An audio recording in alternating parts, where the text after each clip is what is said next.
warahmatullahi wabarakatuh. Semoga kesehatan, keselamatan, kesejahteraan, dan keberkahan selalu dilimpahkan kepada kita semua. Pada kesempatan ini, saya, Jumanto, dari Prodi Manajemen dengan nomor induk mahasiswa 2202010100260 akan mempresentasikan tugas terstruktur ujian akhir semester mata kuliah ekonomi makro dengan tema perekonomian Indonesia pada triwulan 1 tahun 2021. Saya awali dengan Bismillahirrahmanirrahim. Ini merupakan data perbaikan perekonomian Indonesia yang diambil dari triwulan 2 tahun 2020 sampai dengan triwulan 1 tahun 2021. Dari data ini terlihat bahwasanya perbaikan perekonomian masih terus berlanjut.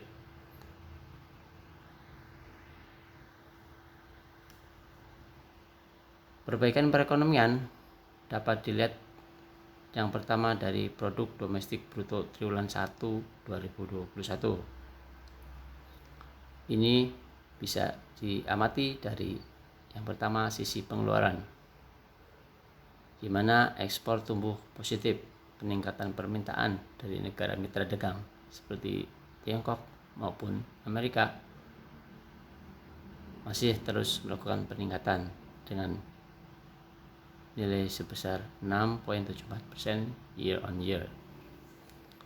Impor pun membaik, perkembangan positif sektor eksternal, perbaikan investasi terus melakukan perbaikan.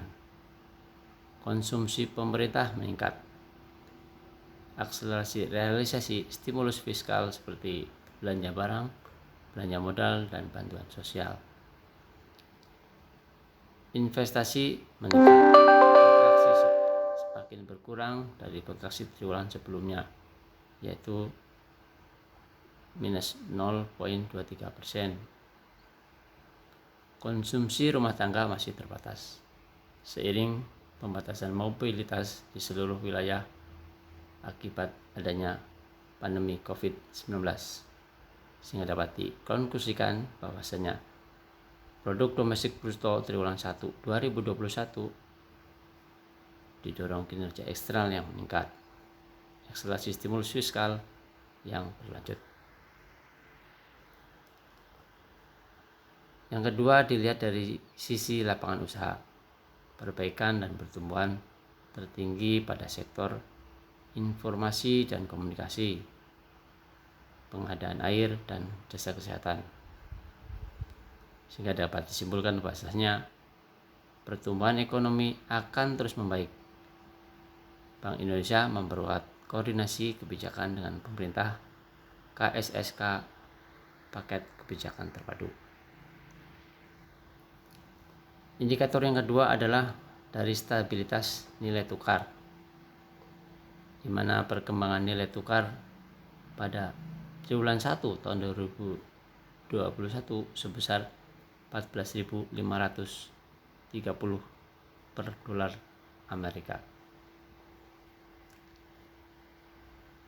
Hal ini bisa dilihat dari adanya sektor aliran masuk modal asing premi CDS, di mana ini merupakan sebagai acuan risiko suatu negara, naik sebesar 2,84 dan data transaksi beli neto 2,34, sedangkan harga jual neto 9,68 triliun. Perkembangan stabilitas nilai tukar juga yang kedua dilihat dari inflasi berada pada level yang rendah dan terkendali.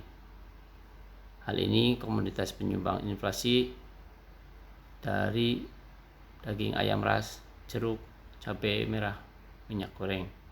Sedangkan komoditas penyumbang deflasi dari telur ayam ras, cabai rawit, kangkung, bayam, beras.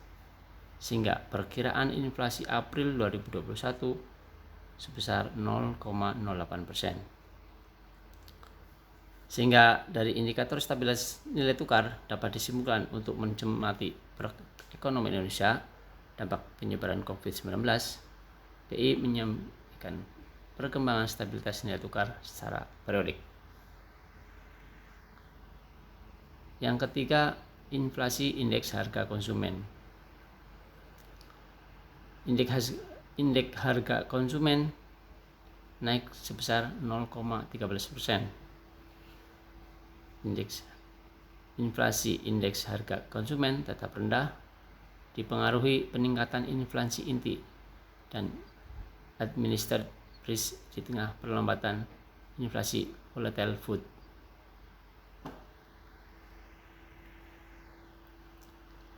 Yang keempat, variabel makroekonomi. Variabel ekonomi makro merupakan pelengkap pasar modal sebagai salah satu penopang pertumbuhan ekonomi suatu negara. Kebijakan moneter dan kebijakan fiskal bertujuan membuat perekonomian negara lebih baik. Perekonomian makro di Indonesia pada saat COVID-19 secara keseluruhan dapat kita ambil 3 poin penting. Yang pertama, secara kumulatif ekonomi Indonesia pada tahun 2021 tumbuh sebesar 3,69%. Yang kedua, pada sisi produksi pertumbuhan tertinggi terjadi pada lapangan usaha, jasa kesehatan, dan kegiatan sosial sebesar 10,46%. Dan yang ketiga, pada sisi pengeluaran pertumbuhan tertinggi dicapai oleh komponen ekspor barang dan jasa sebesar 24,04%.